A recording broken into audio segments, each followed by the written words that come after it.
ओम शांति। पाप कर्म कैसे काटे हम अपना। अब बहुत गूढ़ बात है ये पाप कर्म कैसे काटें, कैसे हम पावन बने, पुण्यात्मा कैसे बने।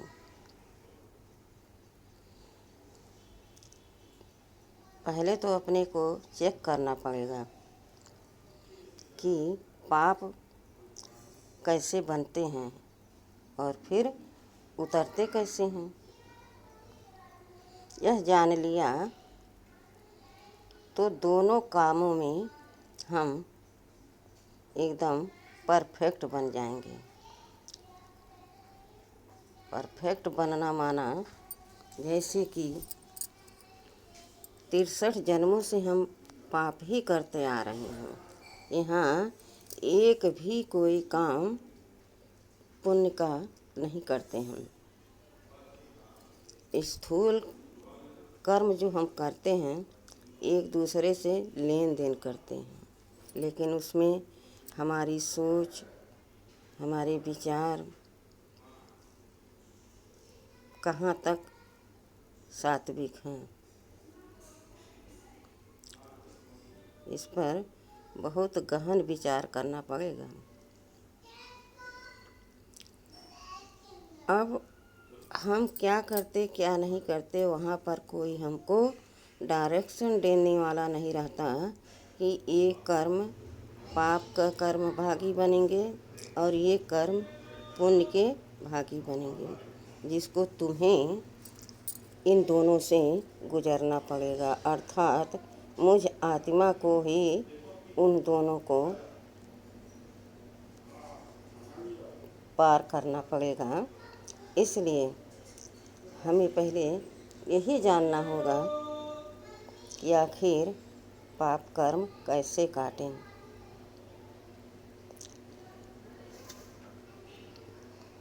वैसे तो कहा गया है कि पाप का जो फल है वो भी हमको मिलेगा और जो पुण्य का फल है वो भी हमको मिलेगा, कोई दूसरा नहीं ले सकता।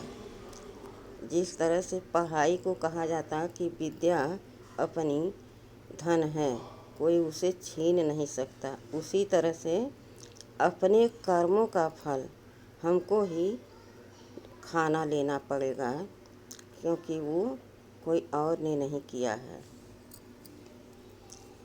अब पुण्य तो सभी चाहते हैं, अच्छा फल तो सभी चाहते हैं, लेकिन पाप कर्म करते हैं हम तो आखिर पाप में क्या लाभ होता है हमको जो हम पाप कर्म करते हैं। वास्तव में जैसे एक शिक्षक के साथ न होने पर स्टूडेंट मनचाहे कर्म करते हैं, फिर उसके परिणाम भी गलत होते हैं। कहीं लड़ाई झगड़ा हुआ, फिर या तो घर पर वो बात गई या तो फिर शिक्षक के पास आया और वो दोनों को डांट के मार के समझा देते हैं और फिर दोनों अपनी पढ़ाई में लग जाते हैं।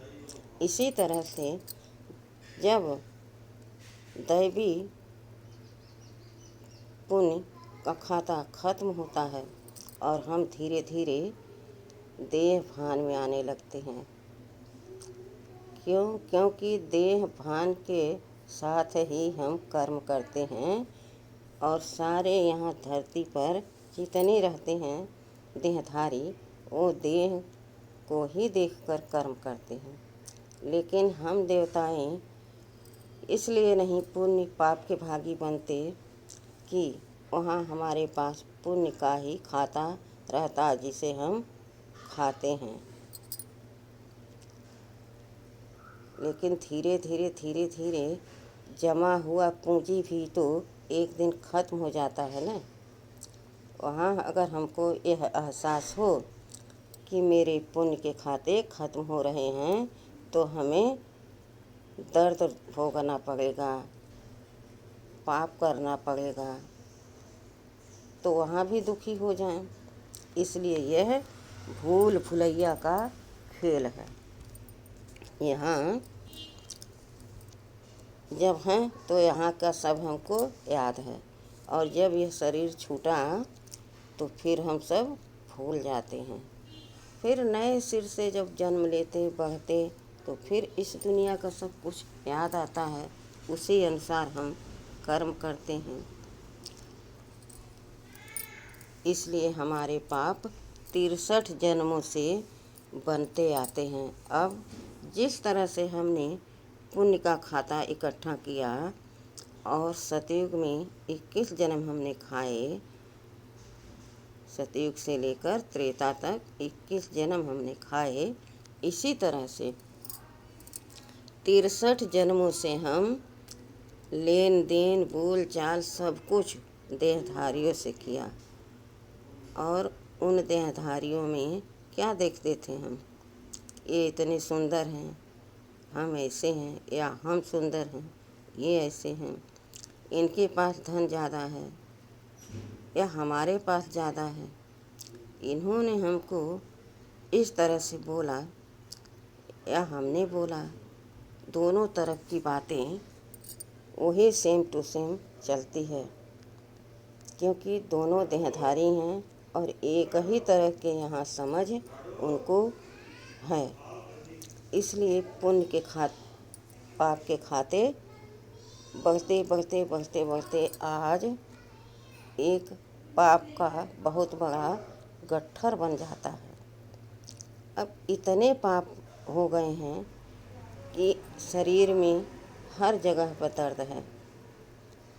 खाने के लिए वो सुविधा नहीं है जो सात्विक भोजन खाएं, और अगर कुछ है तो वो पसंद भी नहीं आता, क्योंकि मन बुद्धि भ्रष्ट हो गई है। उनको स्वाद चाहिए, और वह तभी होगा जब हम अपने मन को विकर्मों की तरफ लगाएंगे। अगर हम अपने मन को शुद्धता की तरफ लगाएं तो हमारे भोजन भी सात्विक हों।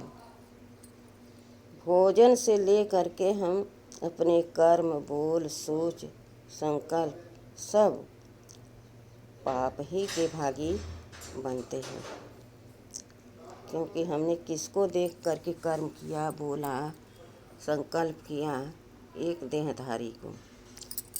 अब उसमें आ गया कि यह मेरा और यह तेरा, बीच में कोई है ही नहीं।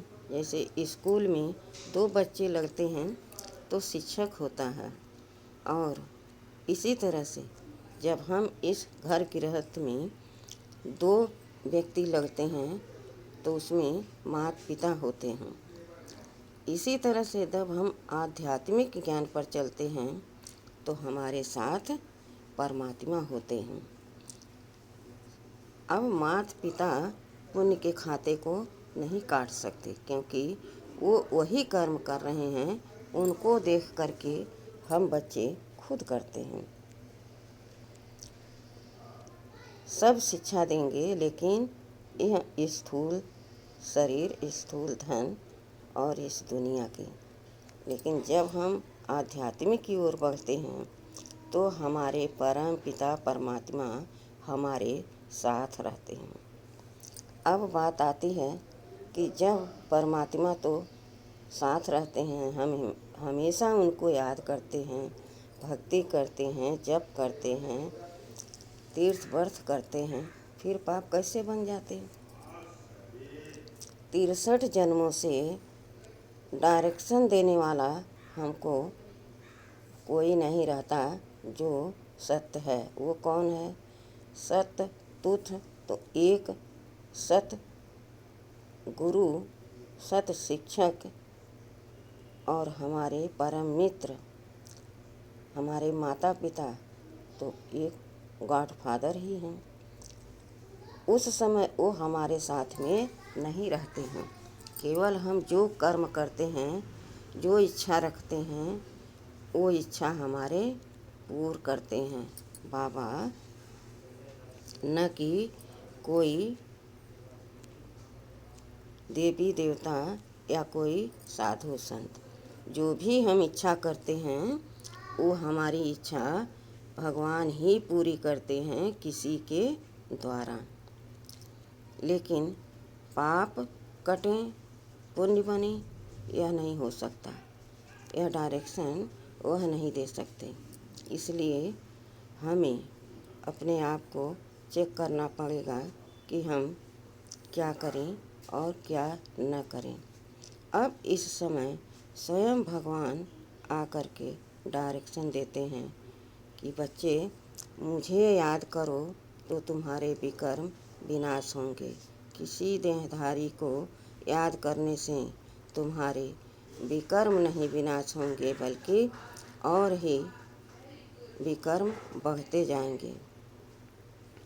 अब हमको यह सोचना समझना और करना है, कोई और नहीं करे और हम पुण्य पा जाएं, खुद को ही करना पड़ेगा।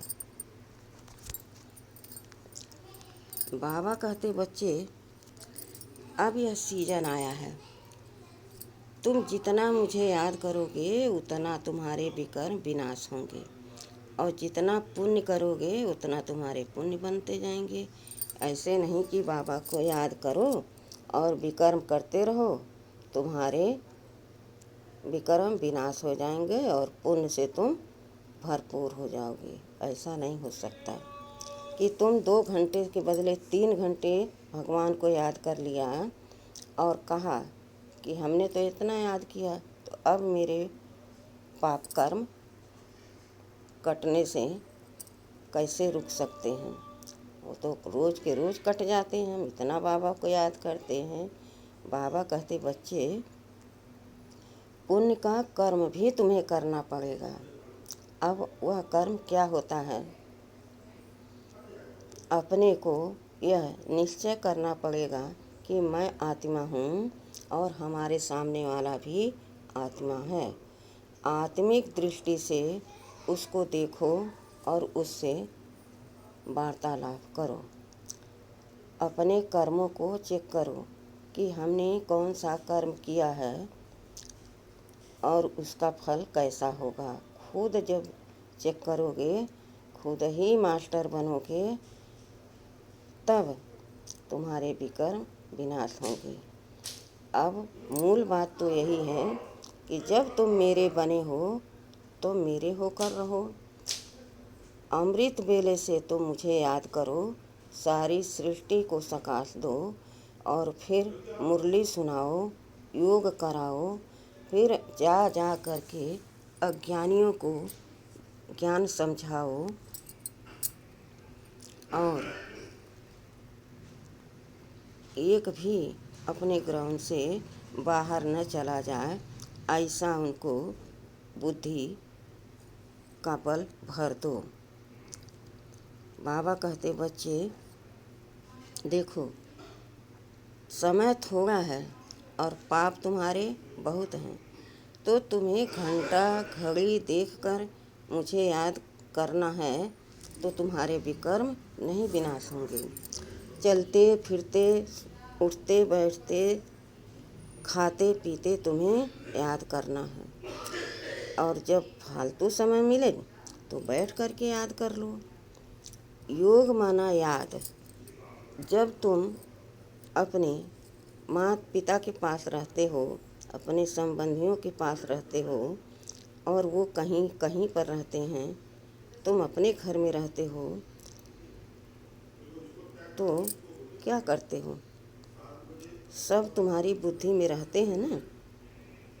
उनके साथ ऐसा करना है, उनके पास इतने टाइम जाना है, उनको ऐसा चीज़ देना है, उनसे ऐसी बात करनी है, ये सब तुम्हारी बुद्धि में चलता रहता है ना। इसी तरह से बाबा आए हुए हैं। अब तुम हर समय हर क्षण हर सांस में देखो कि कहीं हम बाबा के डायरेक्शन के विरुद्ध तो बात नहीं कर रहे हैं, उनके श्रीमत के अनुसार हम चल रहे हैं या नहीं चल रहे हैं। इस बात को चेक तुमको ही करना पड़ेगा। बाबा ने कहा, बच्चे देखो, 63 जन्मों से तुम हमें बुलाते हो, कहते हो हे पतित पावन आओ, आ करके हमें सुख दो और दुख दूर करो। तो तब मैं नहीं आता हूँ, मैं एक ही बार आता हूँ, यह पार्ट में नूधा हुआ है। और जब मैं आता हूँ तो वही बच्चे कहते हैं, अरे भगवान आए हैं, भगवान आए हैं इनके तन में। इस तरह से सब हंसी उड़ाते हैं।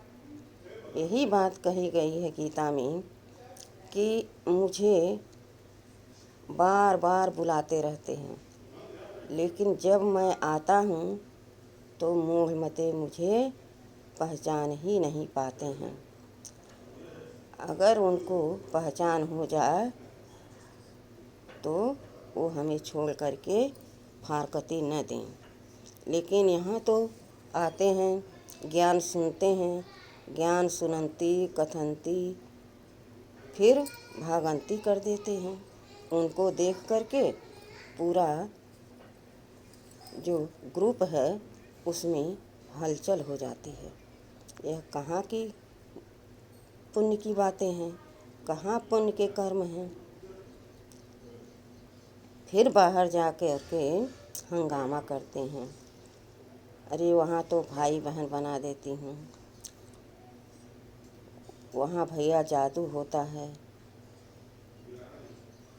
इस तरह से वहाँ शोर शराबा बाहर करते रहते हैं। बाबा ने कहा, बच्चे देखो, अब तुम्हें पाप कर्म नहीं करने हैं। पाप कर्म क्या होते हैं? किसी देहधारी को देखा और उसको देख करके तुम्हें खुशी हो रही है और तुम उस पर लट्टू हो रहे हो, तो यह पाप हो गया। तुम किसी देहधारी से देखो, उससे बात करो, मित्रता करो, संबंध करो, संपर्क करो, लेकिन उसको क्या बात बताओ? भगवान आए हुए हैं, चल करके ज्ञान सुनो, समझो और अपना बरसा लो। बार बार यह चांस नहीं आएगा। इस तरह से अपने आप को पुण्य के खाते से भरते जाओ। और इधर किसी को ज्ञान समझाने से पहले खुद को समझा लो कि मैं आत्मा हूँ, देह नहीं हूँ, और मैं यह जो सिखाने जा रहा हूँ, समझाने जा रहा हूँ बाबा का ज्ञान, मैं आत्मा हूँ और आत्मा को सुना रहा हूँ। तभी तुम्हारे पुण्य के कर्म कटेंगे और पाप के कर्म कटेंगे और पुण्य के कर्म बढ़ेंगे, जिसका फल तुम 21 जन्म सतयुग में राज करोगे। इतना सुख कि वहाँ सुख की भरमार है, वहाँ कोई दुख नहीं, किसी बात का फिक्र नहीं। सब एक दूसरे को देखते और हर्षित चेहरा देखकर सब खुश रहते। और वहाँ दास दासिया, नौकर चाकर, धन माल तो इतना होता कि जो प्रजा होती है वो भी भरपूर रहती है। वो भर करती काम अपने राजा के दरबार में है, लेकिन उसका भी अपना महल होता है, अपना एक घर होता है, जिस घर में वो काम करने के बाद जा कर के विश्राम करती है। और उसके घर में भी माल टाल रहता है, चाहे प्रजा के भी प्रजा हो, लेकिन वहाँ कोई भूखों नहीं रहता, वहाँ कोई रोगी नहीं रहता, वहाँ कोई घमंडी नहीं रहता कि एक दूसरे को देखे मन खराब हो जाए। वहाँ सतत एक दूसरे को देखने से मन हर्षित रहता है। मगर वहाँ हम नहीं मिलते बच्चे, वहाँ तुम्हारा ये पिता नहीं मिलता। पिता के साथ का जो सुख है, जो अनुभव है, जो हम डायरेक्शन देते हैं, जब तुम उस पर चलते हो तो तुम्हें कितनी खुशी होती है। कहीं ज्ञान सुनाने जाते हो तो कितना उमंग उत्साह होता है। आज मैं जा रहा हूँ अच्छा सा ज्ञान सुनाने अच्छे भाई और बहन को। इस तरह से यहाँ सुख मिलता है। और फिर क्या सुख मिलता है? अरे मैं कौड़ी से हीरा बन रहा हूँ। हीरे तुल्य मेरा जीवन कहाँ पर है? इस समय है। यहाँ तुम्हारा जीवन हीरे तुल्य है, अमूल्य है जीवन तुम्हारा। और वहाँ तुम्हारे हीरे जवाहरातों के महल होते हैं। हीरे जवाहरों से सजे सजाए तुम्हारे मुकुट होते हैं, सिंहासन होते हैं, तुम्हारे वस्त्र होते हैं, सब में जड़ित होती है। ऐसा नहीं कि वहाँ के राजा को होता है, नहीं, वहाँ राजा प्रजा सबको होती है, लेकिन मर्तबा तो सबका होता है अलग अलग ना, नंबरवार। कोई महाराजा तो कोई राजा, तो कोई राजा के दरबार में रहते हैं परिवार की तरह, तो कोई प्रजा भी है, तो कोई प्रजा के भी प्रजा हैं, और कोई दास दासी हैं। इसके बाद जो इस ज्ञान को सुन के समझ के निकल जाते और बाहर जाके हंगामा करते, वो भी वहाँ जाते हैं, लेकिन उनकी गति क्या होती है, उनकी पद क्या होते हैं? चंडाल का पद वो पाते हैं। जो ज्ञान में तो जो एक दिन आया, एक दिन सुना, एक अक्षर समझा, उसमें बीज पड़ गया, वो भी सतयुग में आएगा, लेकिन पद उसका कुछ नहीं रहेगा।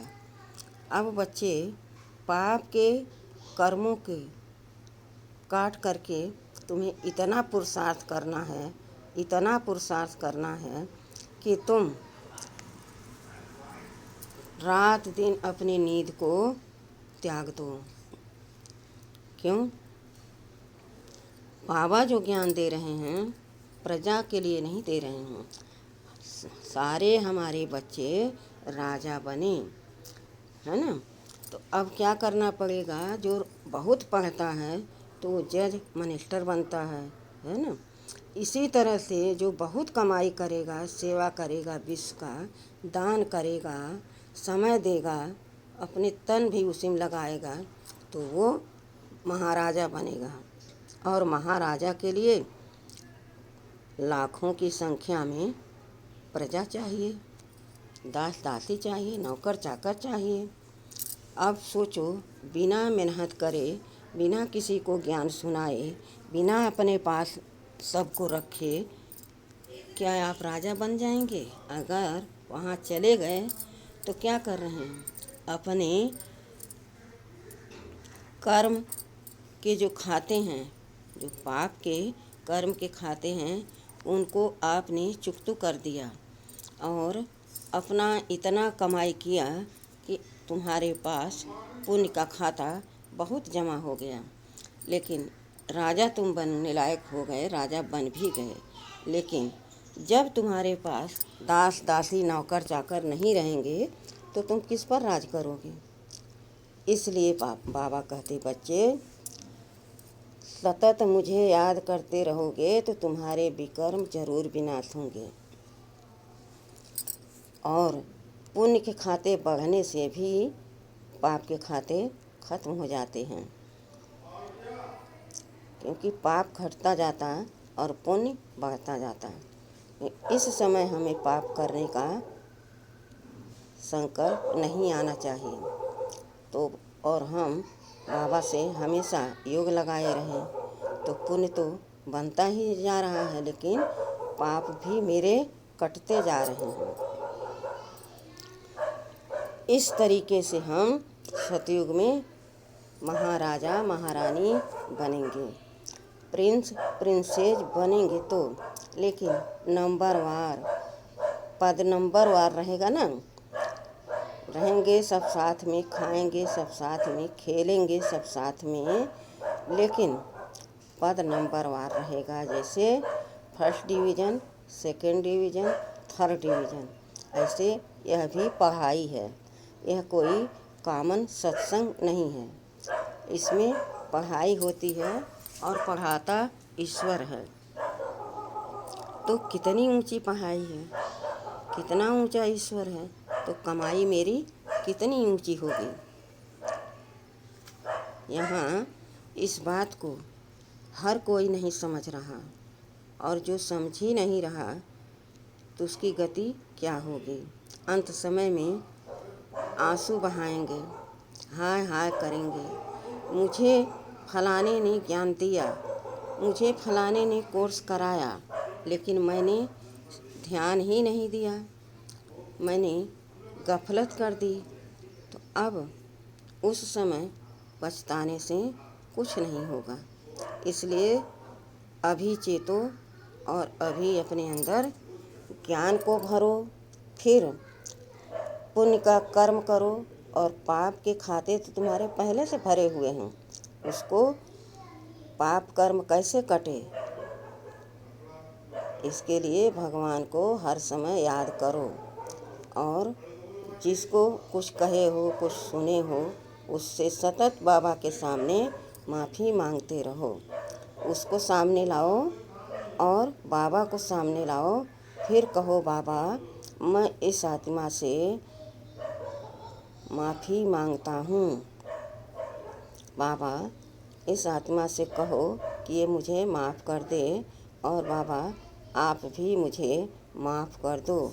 इस तरह से वह आत्मा भी तुम्हें माफ़ करेगी और तुम्हारे बाबा भी तुम्हें कहेंगे, अच्छा बच्चे, ठीक है।